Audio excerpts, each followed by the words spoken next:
Hi everyone, thanks for joining. Vasita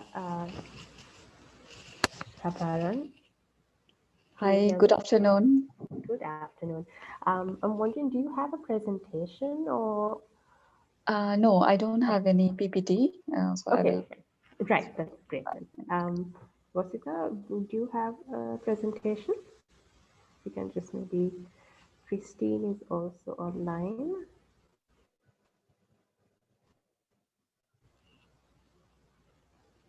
Christine, can you hear me? Yes, I can hear you. Hello? Hello? Okay, great. Yes, I can hear you. I'm wondering, would you be able to turn your video also on, just to maybe just do a check? Video check. Sure.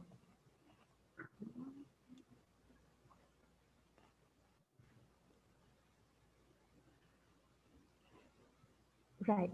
Christine, just want to check, do you have a presentation with you or would you just be speaking? I have a presentation with me. Okay, could you maybe have just check if, all right, maybe if you can just see if screen sharing works, I mean, just see if everything's in place. Okay.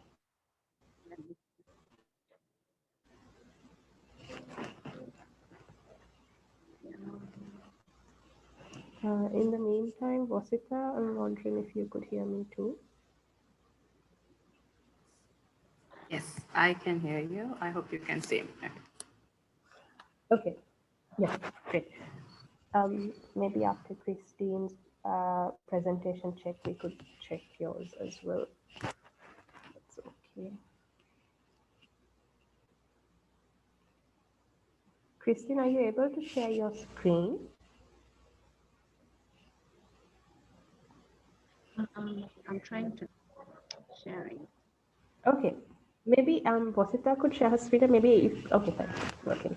Are you able to see? Okay, looks good. Yes, yes, Okay. thank you. Right. All right. So I can stop. Okay, you can stop. Yeah, thanks. Vasita, I'm wondering, would you want to maybe just do a check once before we start?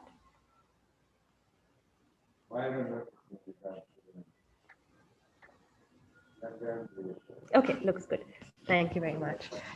All right, I'm just going to put everyone on mute until we start, if that's okay. Right. Hello, everybody, and hello to everyone who's joining us from Facebook. Thank you very much for joining. My name is Sanashia Ekanaika, and I work as a program manager at Slack and Trust, and I'm joining in from Sri Lanka. And welcome to the webinar on CSO engagement in the NDC process.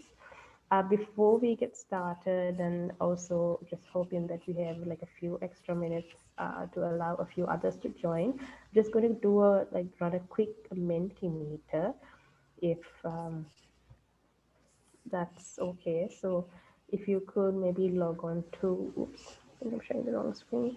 If you could maybe log on to menti.com and use the code 9747652. I'll just put that on the chat. And you should see a question that says, where are you joining us from?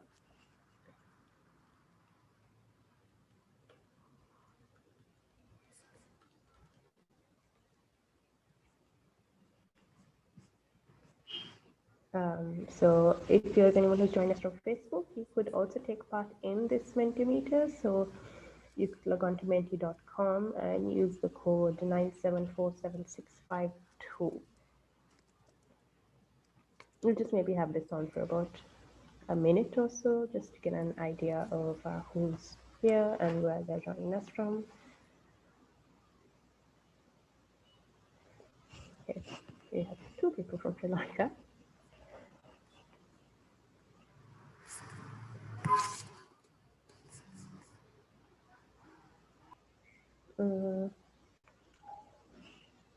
We have All right, we have someone on the chat who says that they're joining. Monica's joining us from Zambia. Thank you very much. For those wondering what's happening, you could log on to www.dementi.com and use the code 9747652.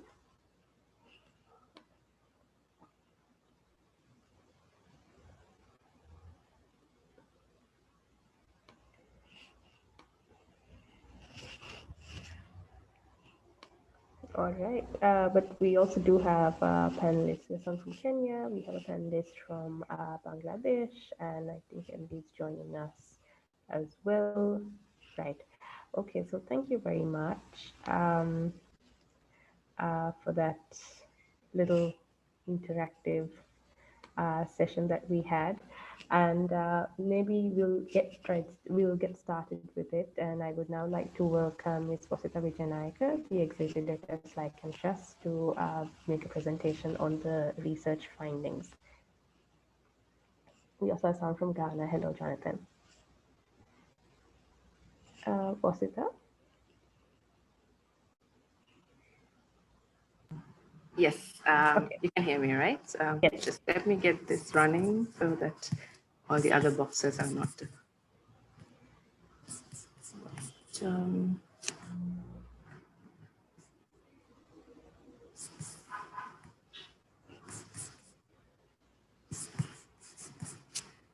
I think I'm going to have that common problem of having the material on the side. I'll do. I hope everyone can see the screen and Yes, that's so on. far, yes. Okay. Yes, okay. So, hello everyone. I'm Bosita Vijayanaika and I'm joining from Sri Lanka. And I'm working as the Executive Director of SLIC and Trust. And what I will be presenting today, welcome everyone to the workshop, the webinar as well. We are unfortunately not having Obid today. He wanted us to inform that he had a sudden emergency at home, so he would not be joining. So I would like to jump on how we work with Southern Voices as well, as SLIC and Trust and the work that we do.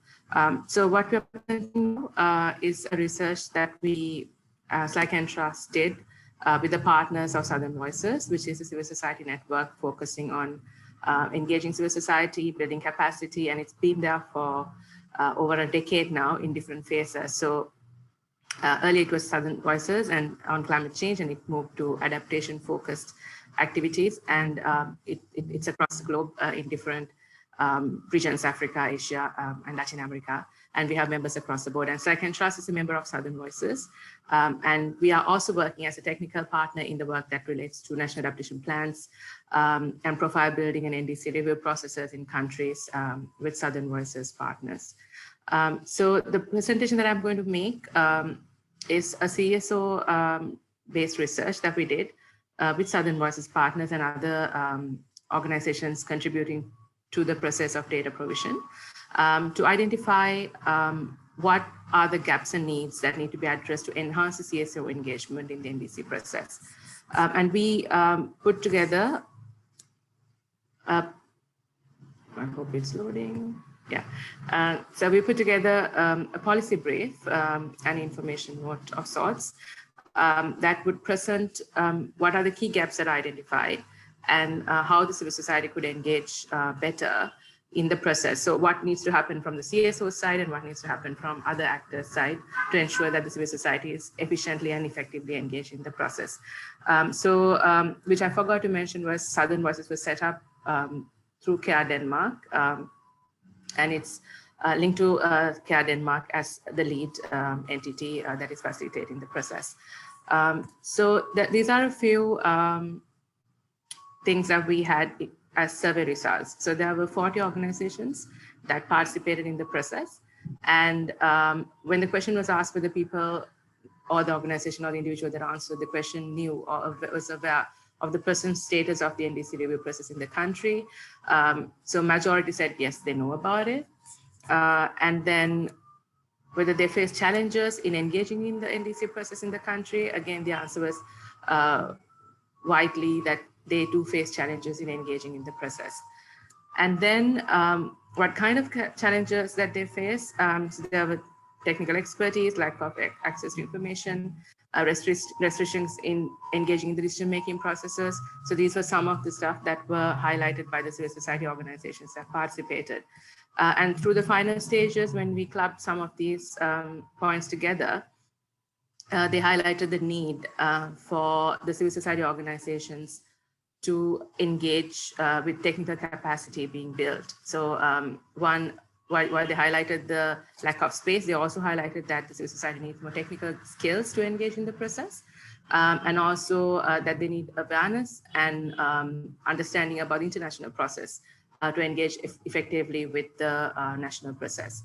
And then also the need to enhance the space for CSOs to engage in the decision-making processes, the law-making processes, the regulations that will be related to climate change and sectors that are relevant to the NDCs. And the need for awareness creation on the NDC process across the board to different stakeholders so that people are aware that this is something important and then how it needs to be inclusive, needs to be highlighted. Then also the lack of access to information, data access, and also information being provided about the progress when there's a meeting happening, whether the civil society is involved or whether they're informed about it. And there were, I haven't put everything here, so there were some points that were indicating that if the CSOs have a workshop, that there might not be the participation of the key stakeholders. Sometimes it's not taken seriously. So these were some of the things that were highlighted. In addition to that, the monitoring aspect, where the engagement of civil society in monitoring and evaluation of NDC implementation was also highlighted. So additionally, they highlighted for the CSOs to engage effectively that some of these things could be addressed. Providing access and participation in a manner that's formalized through frameworks and policies, which allow the CSOs to be part of the process. And then inclusion of CSOs in the decision-making processes, say consultations, as well as what goes in the process to develop the NDCs, how it's developed, the content of it, and scaling up the capacities and awareness of the CSOs on NDCs so they could effectively contribute and also provide concrete input that can be taken up and included in the NDC process. So overall key findings from the research we conducted with the participation of most of you who are part of the workshop or the webinar today as well. So it was agreed that national determined contributions are an integral part of the process of addressing climate change in countries. And that engagement of civil society organizations is a crucial component, and this needs to be enhanced, facilitated, and taken very seriously in the process of doing climate action or planning and implementing and monitoring and evaluation. But however, there are needs, like I mentioned, through the inputs that we saw. And these needs to be addressed in a manner that facilitates everyone to work together and scale up climate action. And this could be gaps and needs in technical capacity, legal and policy frameworks, national processes, the coordination mechanisms, then the political will potentially, not having technical expertise on aspects such as impact assessments or monitoring and evaluation. Then there was also the need for research that was highlighted, evidence-based actions, and how civil society groups could engage in these to ensure that the evidence from the ground would be contributing to the NDCs and policy processes. And several recommendations were made. So we have 8 here. One goes to like the request from the policymakers to have legal and policy interventions that are stakeholder driven and also participatory. And then facilitating civil society engagement in the decision-making processes. And also establishing a communication mechanism which is formalized and which facilitates people to engage in effective manner so that when there's a meeting that happens, it's not short notice and people can engage effectively being prepared. And then also about multi-stakeholder driven M&E processes being set up and also finding NDCs or national adaptation plans or national processes that are on climate action under the Paris Agreement and the UNFCCC to ensure that this kind of scales up and gets implemented. Then also it was highlighted that financial support is needed so that civil societies could engage because sometimes there's need for sustained funding for civil society to engage. Similarly, for these platforms that are being set up, for multi-stakeholder driven engagement in the NDC process. So if we do not have finance to sustain this, this would be an issue. And there were suggestions that potentially that the climate action that happens at national level could have a component which ensures that the engagement of multi-stakeholders would be possible, and also the civil society engagement would be possible. Network building and partnerships, so 6 to 8 are for civil society organizations, and how civil societies could engage effectively. So one thing that people highlight was network building and partnerships to engage effectively, build their capacities, and find spaces to highlight the needs and contributions that the civil society could make. And then regional and international exchange, for example, this could be taken as one where we are sharing our experiences and finding avenues for replicating the work that we do, which are success stories, and avoiding what hasn't worked. And then also building technical capacity through different forms of capacity building processes, which ensure that the civil society could act effectively and contribute to the technical processes of developing policy as well. So these are the findings we have, and the document is available on our website, which is slikeandtrust.org. And we also have a knowledge portal that is available. Maybe Senasha can, towards the end of it, maybe I could also share it towards the end of it, of the workshop, share the link to this as well. So that's it from me. I will be very happy to answer any questions that you may have. And since we are also running out of time, I'm going to stop now. Thank you. Thanks very much, Vasita. And also to all those who are with us, I would kindly request you to maybe drop your name and where you're joining us from on the chat. And if you're comfortable enough, please do drop your email address so we could probably keep you posted only if you're interested with regard to future events of Southern Voices and similar events that we have. So next, we are going to open up a session where we'll be sharing experiences. For this, we have 3 persons who we have selected. However, after that, we would like to open this up further to anyone else who's joining us. So to start off, we have Christine from Uganda. She's from Emily, and she'll be sharing her experiences first. Christine.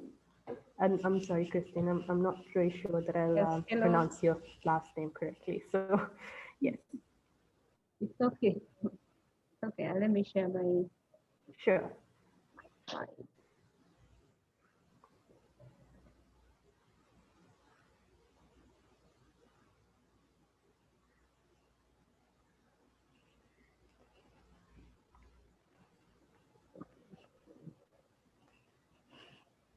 Good afternoon, everyone.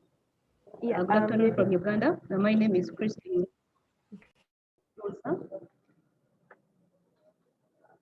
Yes, hello. Yeah, Christine can hear you. Maybe I think you should. Hello? Yeah, we can hear you. I think you just need to go to the first slide of the presentation. That's all. So that is my name. I'm Christine Batusa. I'm a programs officer from Emily. Emily is Environmental Management for Livelihood Improvement. We are based in Kampala, Uganda. On this presentation, I'm sharing the experiences and the good practices on Uganda CSO engagement in the NDC process. So I'm beginning with an overview on Uganda's NDC process and CSO engagement. First, the government developed the NDC Stock report that was to guide the review of the previous NDC. And then we had the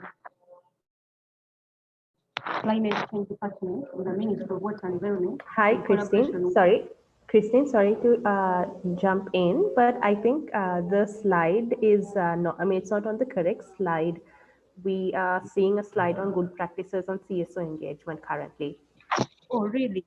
Okay. Yes. I need to reshare again. Okay, fine. Please do. Share again. Okay.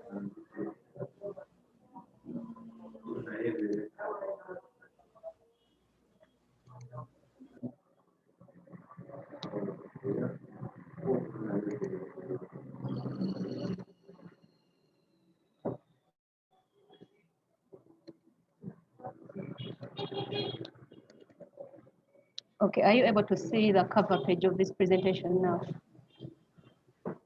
One second. Just Not yet. I think you are correct. Correct document, but we are sharing the fourth slide instead of the first slide. yeah, just I think just trying to share her screen. Maybe just give her about. Thank you.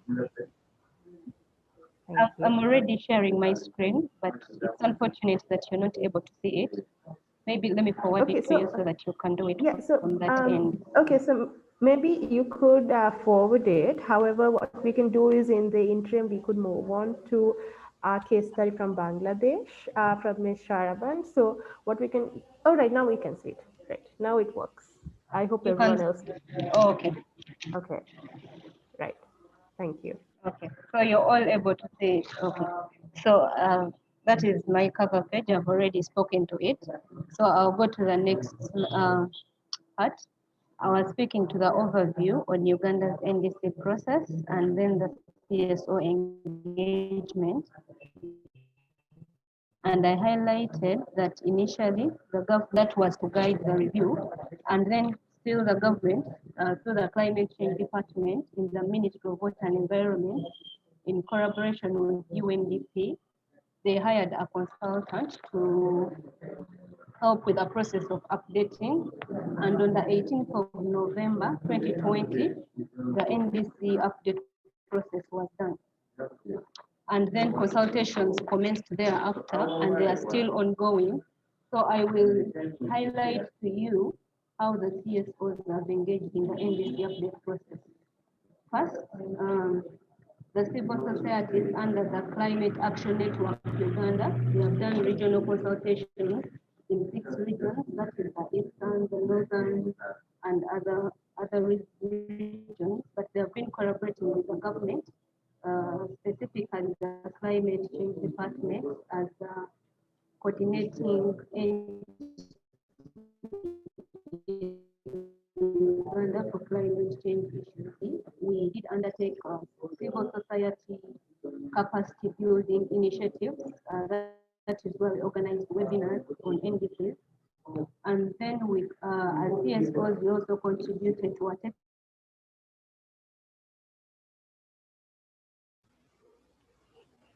Hi, technical Christine. integration of, and also, hello.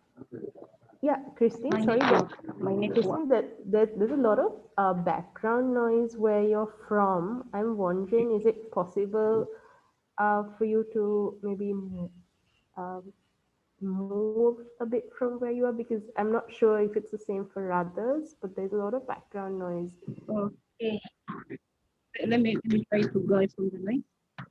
Sure. Would you want to maybe sort So this? what I was saying, Okay. what I was saying is that we also did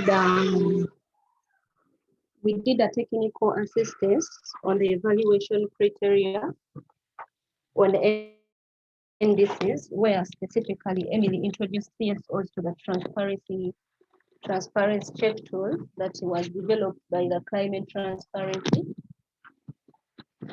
So this is how the CSOs have engaged in the process of NDCs in Uganda. Those are the 4 action points where they have been able to engage.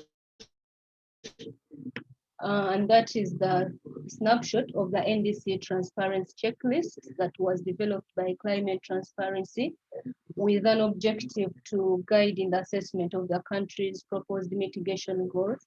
Because we all know that NDCs, their central point is majorly on mitigation. And that criteria has 7 elements that can guide when you're evaluating an NDC to see how it aligns and how transparent that NDC is. So that is it. I'll proceed to the good practices on CSO engagement in NDC. As I highlighted previously on how the civil societies have been able to engage, I highlighted the networks, for example, the Climate Action Network that was able to organize the 6 regional points. So you note that networks and partnerships are a good practice that helps to leverage resources and also mobilize CSOs to contribute to the NDC process. And also, you note that technical assistance is among the good practices that can guide CSO participation in the process. From what Voset has presented, highlighted the challenge of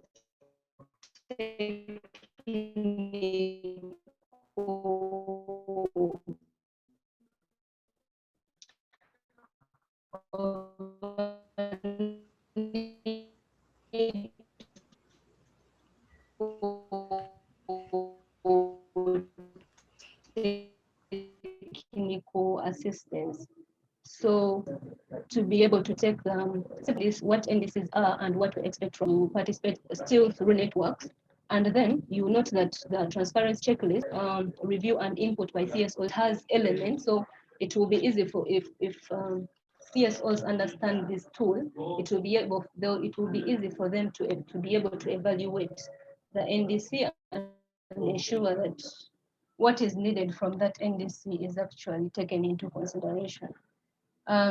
Then you note that I have a good practice here as integration of natural-based solutions in updated NDC is also critical. So this is one of a good practice that we can still look out for if the NDC is, say, the updated NDC. We need to look out for how the nature-based meetings and webinars, among others, they also foster awareness on the NDCs. So in a nutshell, those are the good practices that I'm able to communicate to this webinar. Thank you so much. Thank you very much, Christine. And it would be great if you could maybe share your presentation with us so we could probably share it among other participants who could not hear you during certain gaps. But thank you very much for sharing your insight on this. I would like to maybe move on to the next presentation. I would like to come back here to South Asia and ask Sharavan to present her case study on Bangladesh. Okay, thank you so much. It's Sharavan from Bangladesh. I'm lawyer and also lecturer.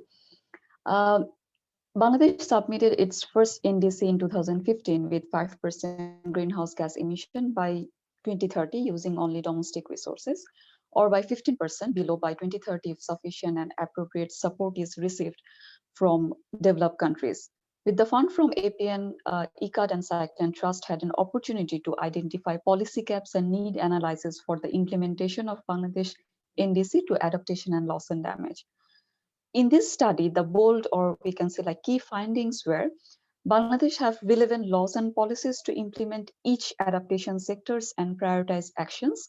Especially, we adopted Bangladesh NDC implementation roadmap and action plan in 2018. However, effective implementation of policies and laws are yet to be ensured. Policies are wide, for which precise and connotation sometimes hard to articulate. Reference to climate change and adaptation actions are directly reflected in few of the policies connected to NDC implementation. However, others are broad enough to link indirectly, and there is also existence of coordination fatigue. Now, it's 1.5 years already gone since we conducted this study. I like to add what is new in 21st. I mean, as I mentioned, what were the key findings? And just now I little bit want to highlight what is so far we progress in 2021. Unfortunately, it's 2021 and NAP is yet to be developed in Bangladesh. The process is still in the very initial level of drafting. Institutional arrangement under the NDC roadmap is yet to establish. However, the good news is we are revising our NDC because at the time when we did our study, at that time the government had no decision whether to revise the first NDC or not. But finally, we took a decision at the end of 2020 to revise our NDC. However, we couldn't meet the deadline, which was in 31st December 2020. Now, if we focus on CSO's engagement in NDC process, CSOs are key stakeholder in national and international climate process. They play a crucial role in contributing to bringing ground level vulnerabilities into decision-making process, providing technical support, research, advocating for ambitious actions, creating awareness, building capacity, and enhancing resilience of the most vulnerable population. We need to ensure that CSO's engagement and participation in a consistent and regular manner and enable them to contribute constructively to NDC-related process at country level as well as at international level through input gathered from CSO representation, which is much required in this whole process. So as I said, we are currently revising our first NDC. However, CSO's involvement in this process is not very clear. And as of now, no consultation meeting from the government took place with the participation of CSOs. In the CSO's engagement in NDC revising process, there are other challenges as well. There is a lack of access to coordinating institutional bodies and relevant information at the country level on NDC updating process. There is also a restriction to engage with policymakers due to lack of access to CSO to decision-making process. And also there is a lack of awareness on the country level process related to NDC review and update. So from my side, the strong recommendation should be right now we are updating our NDC. CSO's involvement is not very clear as transparent. I mean, civil society have to give this space so that they can participate, they can reflect their people at the ground level. So, I mean, this area, the government need to be more transparent and more accountable. That nothing is actually happening. And the more unfortunate part also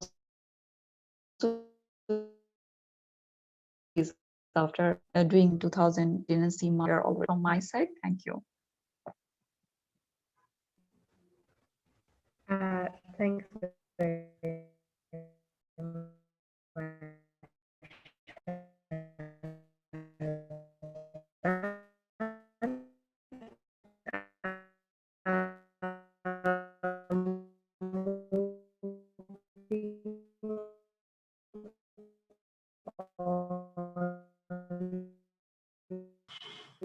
Sorry, Sinasha, are you speaking? Because it's breaking.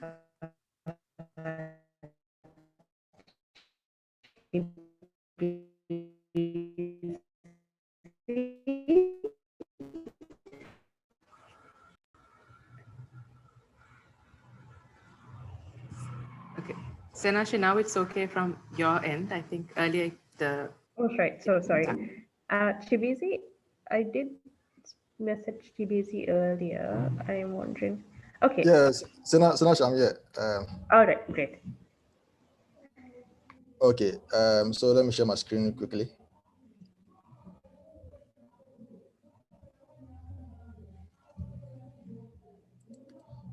Okay, can you see my screen?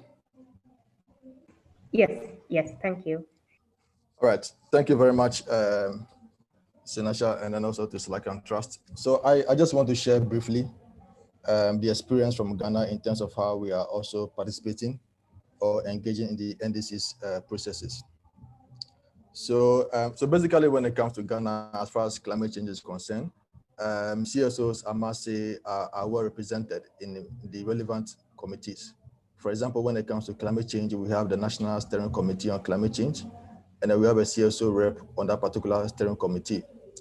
And then particularly for the NDCs, as part of building the capacity of non-state and state actors, the government of Ghana is running a project known as the Capacity Building Initiative for Transparency, CBIT, because one of the key things or one of the key requirements of the NDCs is about reporting, which requires data and how to capture data, how to report on data and all that. So this project is meant to build the capacity of state actors and how to capture data and report in the NDCs processes. So this is a particular working group that has been formed, and I'm happy to announce that there's a CSO rep on this particular capacity building initiative for transparency as far as the NDCs are concerned.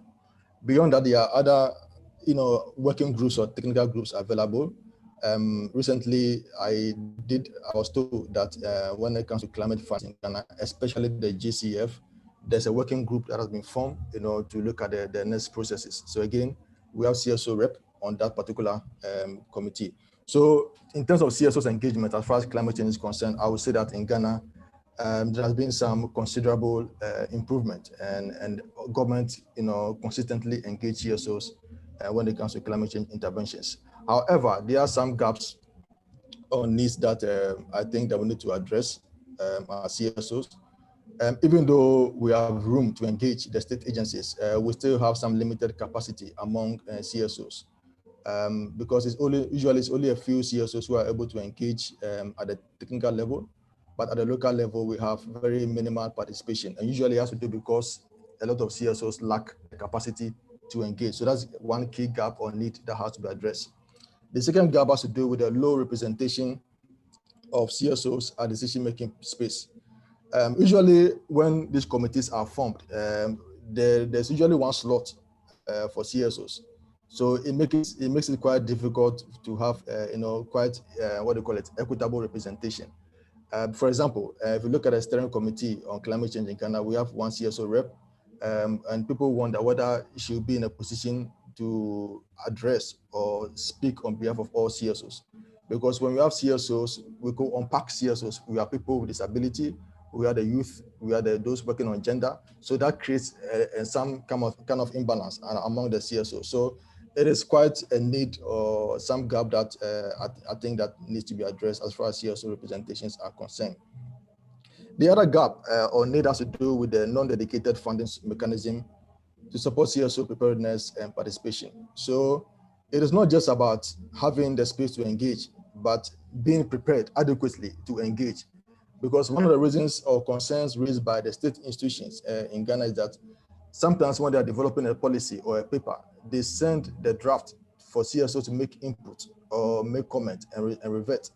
But most of the time they don't get any comment from the CSOs, and I think that usually is because of lack of capacity, and in addition, CSO don't have like dedicated funding to meet regularly, to have a meeting, to brainstorm, so that they can always present a common position, in some of these processes. So these are some of the few challenges or gaps that I think are present in the CSO participation as far as climate change or the NDCs are concerned. In terms of our NDCs in Ghana, these are just a few highlights on where we are as a country. In 2015, the government of Ghana presented our NDCs. It was then the intended national dissemination contributions, and they became the NDCs. So we have 31 program of actions made up of 20 mitigation and 11 adaptation actions. The NDCs is focusing on 7 priority areas. We have energy and industry and transport, water and health, agri, forestry, gender, climate services. So these are the 7 key sectors that our NDCs intends to focus on. And then we need about approximately $23 billion, over the 10-year period to achieve our NDCs. And then the NDCs comes with a key mitigation goal, 45% reduction by the end of 2030, out of which 15% will be unconditional and 30% conditional. So unconditional simply means that 15%, the government of Ghana is committed. We are going to use our own internally generated resources to implement those various actions. But for the 30%, we will support, for development partners and donor agencies for those kind of projects or actions to be taken. And then the government of Ghana, again, given that the Paris Climate Agreement are forced parties every 5 years to review or update their NDCs, the government of Ghana has taken the opportunity to update our own NDCs. Per the initial timelines, we were supposed to have finished the update around November last year. But I guess because we're in an election period, and some of these difficulties, that didn't happen. So my last conversation with the state agencies shows that they intend to review or update the NDCs by the first quarter of this year. So by March, we should have our revised NDCs, which will then be submitted to the United Nations Framework Convention on Climate Change. But I'm happy to announce that the government is always open. We've held meetings with the government agency. I think last year, about 3 or 4 meetings, and these were meetings that were organized by CSOs, and they invited the state institution to come and engage the CSOs. So we have that collaboration, we have that engagement with the government agencies. So when it comes to CSO participation, that room has actually been created. And I think that it's a good plus for us in Ghana. So let me just quickly end by going through some progress we've made since 2015. These are cross-cutting measures, but they are more specific, progress and achievement. But for want of time, I'll just limit myself to these areas. The NDCs currently has been mainstreamed into our medium-term development policy framework. So as a nation, as we have our policy framework for development, the NDCs has been captured into that. So at least it becomes an integral part of our development agenda as a nation. Again, the draft NDC implementation plan has been finalized, awaiting approval. Again, we have developed indicators with the NDPC, that is the National Development Planning Commission, which is mandated to develop our country's development framework. So we have that indicator to track the progress and the achievement of the NDCs. So the private sector, is not also left behind. They are also playing a key role. The state has established the private sector-led SDG Delivery Fund and Green Fund in 2019 with a target to raise $100 million for the Delivery Fund and $200 million for the Green Fund. So these are some measures being put in place to raise finances for the climate action and the NDCs.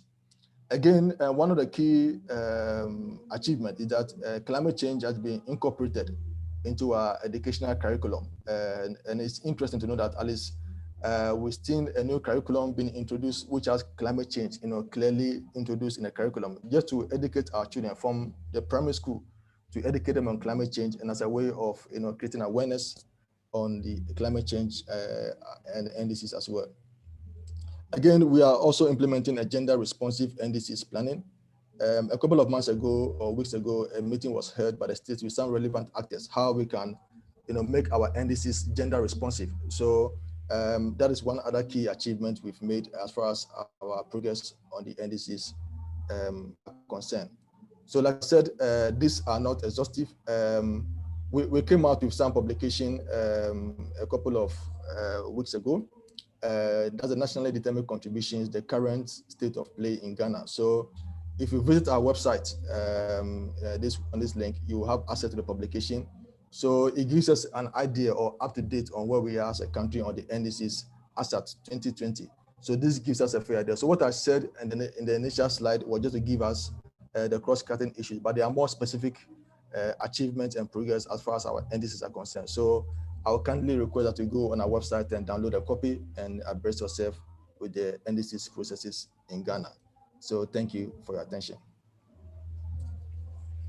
Thanks very much, Chibezi. And I would now like to open the floor, or the screen rather, for inputs from participants from different countries who would like to maybe share your experience on any progress that you made on your country, or any questions that you would have for the participants. You could directly unmute yourselves and make your contribution, or you could even drop it on the chat, or raise your hand. Everyone is able to unmute themselves, but I think until the questions start coming in, I actually want to pick on something that I made notice of during Chibizi's presentation, or what he mentioned specifically on low representations of CSOs in the process. So I'm just wondering if maybe Shara from Bangladesh and if Christine from Uganda had also encountered this concern on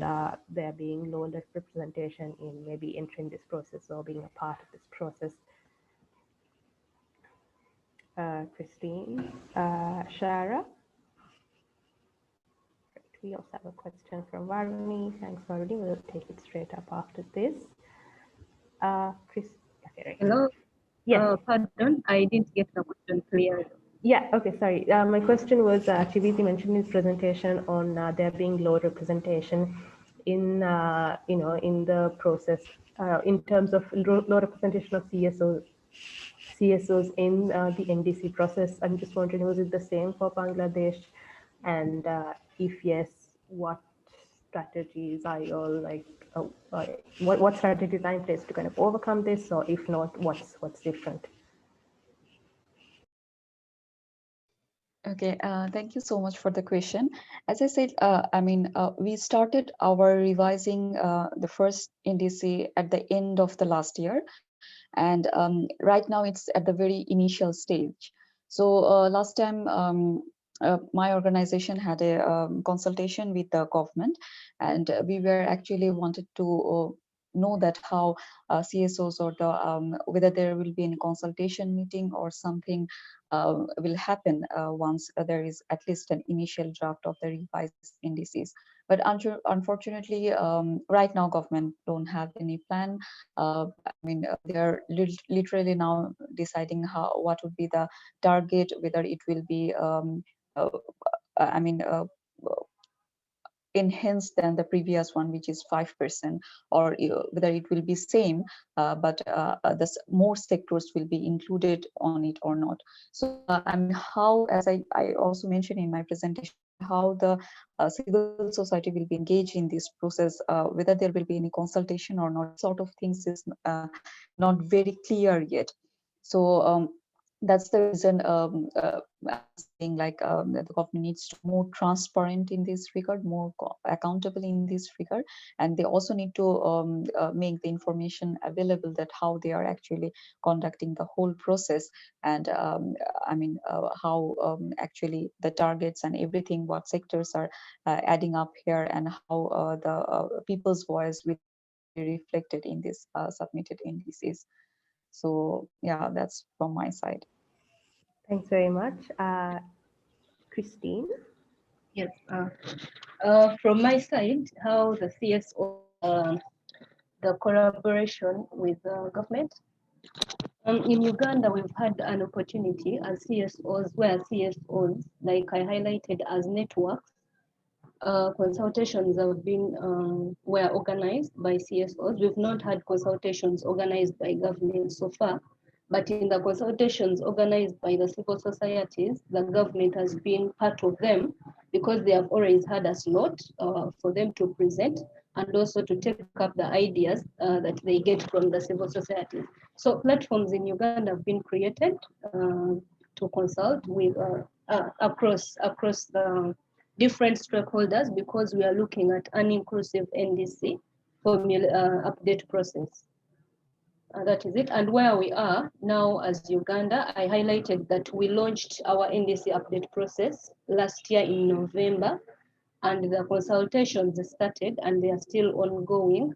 Our deadline for submission was supposed to be December, but you will notice that we are behind schedule, but the consultations are still ongoing and the government is working tirelessly to ensure that we submit an updated NDC.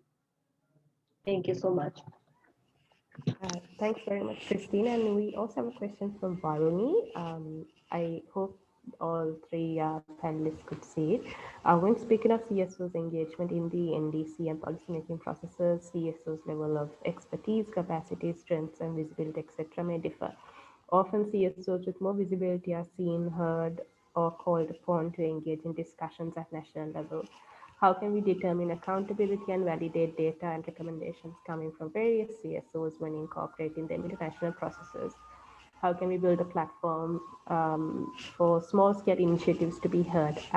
Maybe I would ask Chibizi to first take this question, and then we could go on to Shara and then Christine.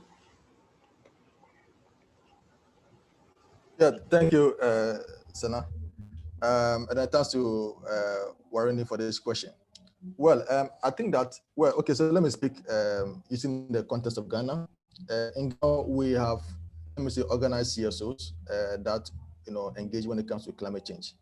We have CASA Initiative Ghana, which is an umbrella body that coordinates all CSOs working in the natural resources and environmental sector. So when CASA goes for a meeting, CASA is representing, CSOs working in the various natural resource and environmental sector. And beyond that, we have also strong coalitions, who are organized on their own. So we have, for example, they also have their own meetings. And when they have their own meetings, they invite the relevant state agency or the focal point to come and engage the CSOs, at a broader front, because government can only invite, just 1 or 2 CSOs at a time when there's a meeting.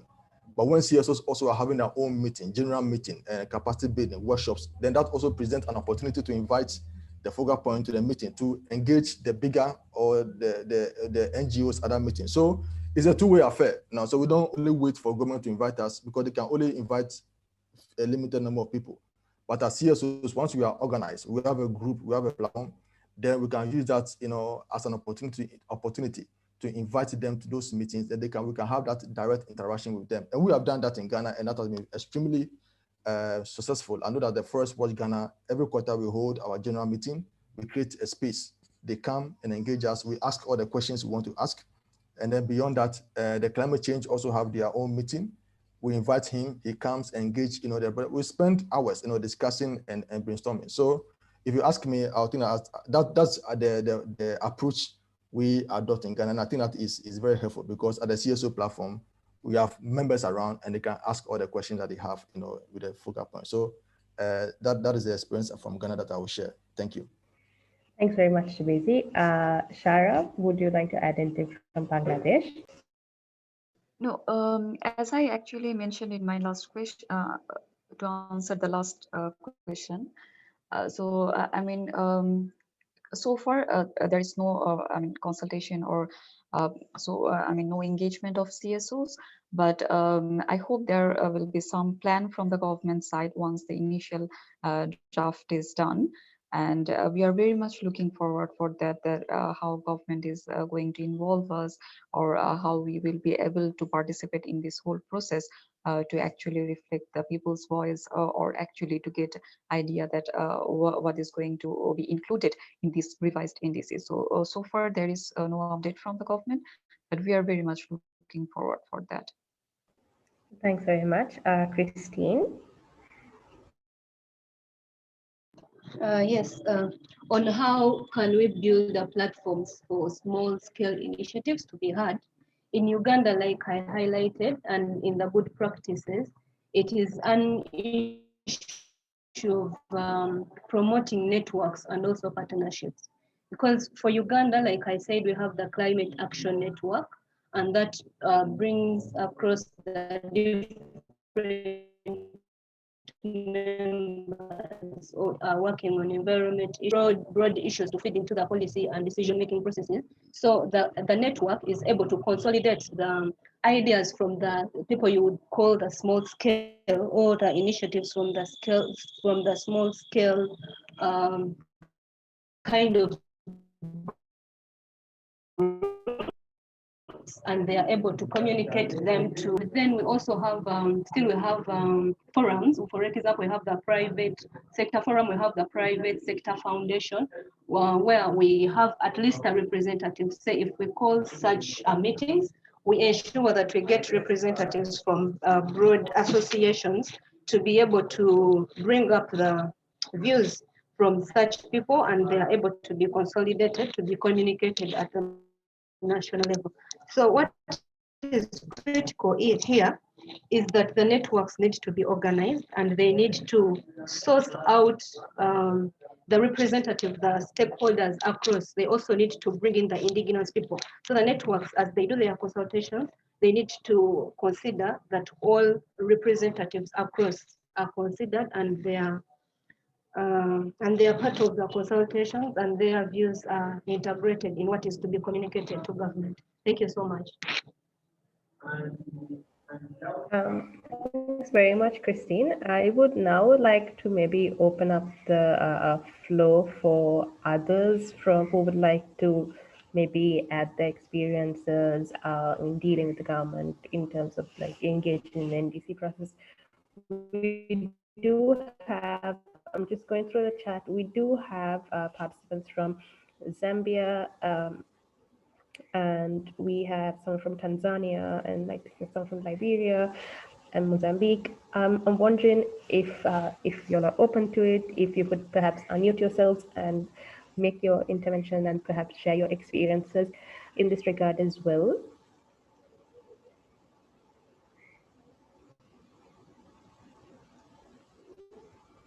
because and we also have someone from Nigeria, because I think it would be a very good learning experience to, I think, share these experiences with one another.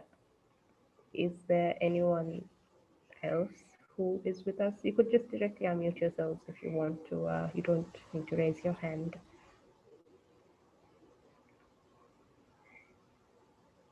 Okay, Miriam, yes, you could just unmute yourself and speak. Miriam, are you able to unmute yourself? Yes, I have unmuted myself. All right. Can you hear me? Yes, I can hear you very well.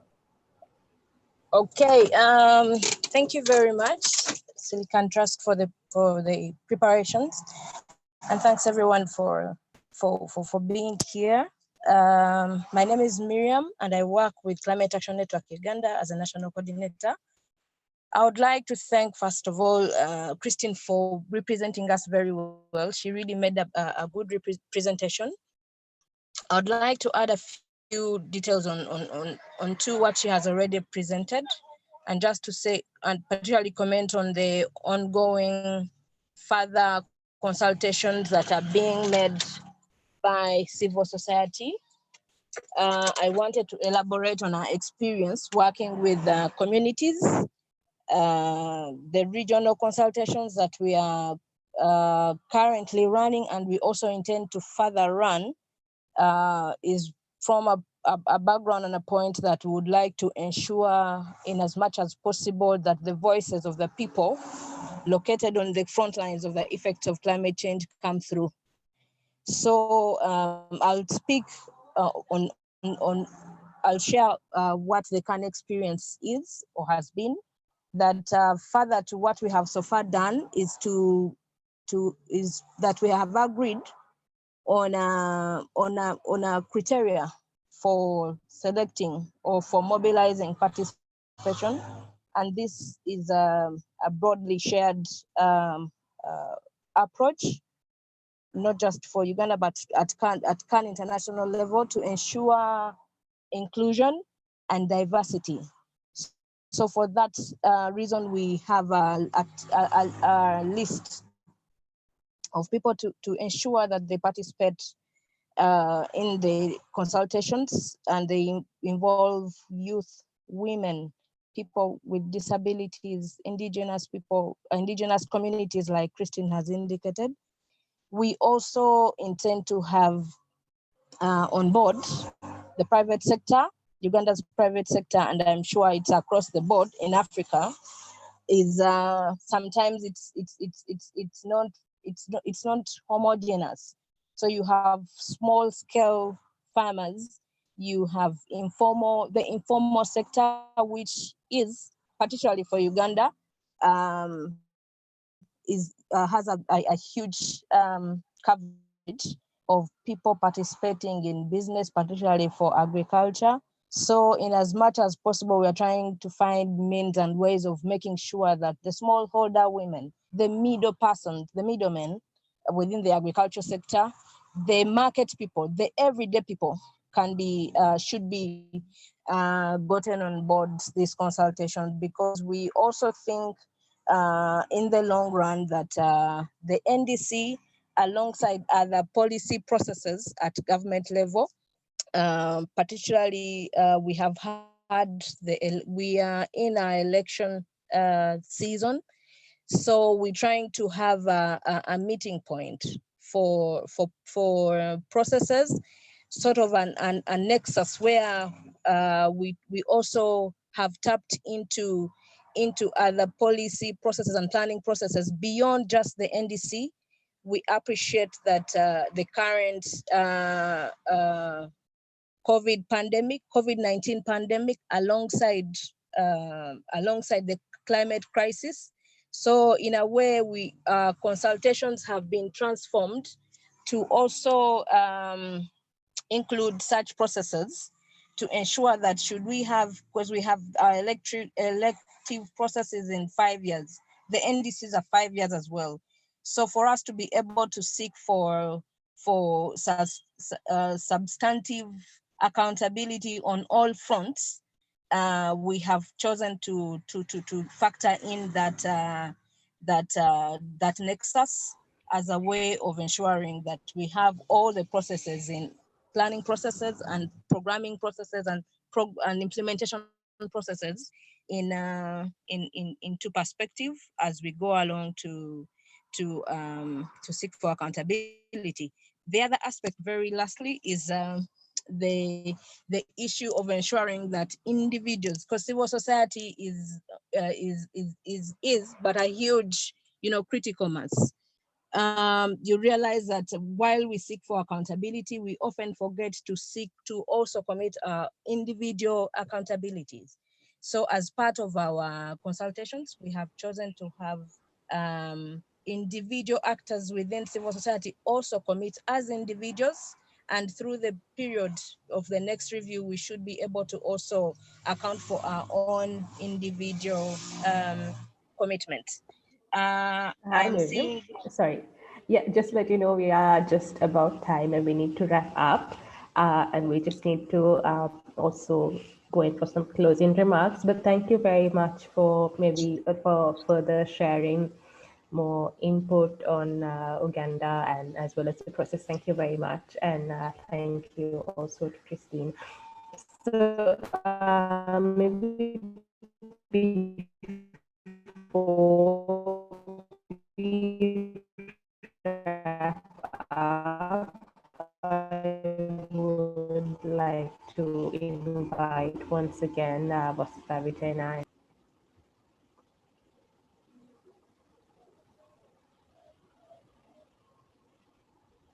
Yes. Hello, Sani. I heard my name, so I'm going to unmute myself and speak. So thank you very much. I just wanted to thank all the partners, especially Southern Voices on adaptation, who've been working with us. We've been collaborating as technical partners in most of the work that they're doing on National Adaptation Plan and NDC review related research and knowledge and capacity building work that's happening across Asia and Africa. So I would like to thank everyone from Southern Voices, especially Orbit and the team and CAD Denmark for the work that we do with them to ensure that civil society organizations are helped or capacity built or facilitated or supported to engage in the processes at national and international level. And I also want to add a bit on what Shara mentioned. So the research that she referred to was a regional research, which was in Asia for Sri Lanka, Nepal, and Bangladesh. This was funded by the Asia Pacific Network for Global Research. And we were able to work with 3 countries, including the governments in the countries, to identify policy gaps and needs to implement the NDCs on loss and damage and adaptation. So through this project, civil society organizations were working with the government. And even in Bangladesh, we had the key leads in the work of climate change to work and attend the sessions and take in the findings of the research. So this information is available online on our knowledge portal. Senasha could share with you the links. And in Sri Lanka, the project facilitated or contributed to the official NDC review process through organization of adaptation and loss and damage consultations, close to 12 consultations, which were for multi-stakeholders. And the report has been the building block which contributed to the official NDC review process that's ongoing at the moment as well, where the findings of these consultations were taken in and built on for the final NDCs. And just to address how civil society engagement could be facilitated in an effective manner, just to come to the last question that Barani asked, I think when it comes to something very specific, such as NDCs or national adaptation plans, there's a technical component and awareness that is needed for effective engagement. So there is an advantage for those who have been continually engaged in these policy aspects over those who might not be involved. So there's a responsibility on the part of those organizations to build capacity, create awareness, make sure that other organizations, civil society and actors are engaged in the process by sharing experience and knowledge. So as Like and Trust, as a think tank, a civil society think tank, we try to bridge that gap nationally as well as internationally. So most of our projects have a component which is about linking NDCs or policies on climate change and building capacities of different actors to engage, including youth and communities, and then also the civil society and CBOs and private sector. We would be very happy to support all entities that are out there who might want to get help from us or contributions from us, do write to us. And Southern Voices definitely would be a platform for everyone to engage. I think most of you are already part of Southern Voices, where we have capacity building sessions led by Southern Voices, different actors and sharing experiences. So that could be a platform that people could build on to enhance adaptation actions as well as other climate-related actions at national and international level as well. So thank you, everyone. And I will pass the mic to Senasha now. Thanks very much, Wasita. And I would maybe like to quickly wrap up. I know we are like slightly over time, but just let you know that the knowledge portal that Wasita mentioned, I've dropped it on the chat. You could find the research that Shara mentioned earlier, as well as Wasita on our initial research that we did with Bangladesh, Nepal, and Sri Lanka, as well as policy brief on civil society engagement in the NDC review process. I would also like to thank Southern Voices, Ovid and his team for their input, as well as our speakers for today, Shara, Chibizi, and Christine, as well as Wasita, for taking the time to be here. So thank you very much to everyone who joined. If you would like to, and also to those on Facebook, thank you very much. If anyone joining would like to be engaged or would like to hear from us with regard to our work or would like to be a part of these events, kindly do drop your email address on the chat and we'll be happy to let you know. So thank you once again. And my name is Sanasha Ekanaika. I'm from Slack and Trust, and we are co-organizing this event for Southern Voices. So good evening from Sri Lanka, and we'll hope to see you again soon. Thank you and goodbye.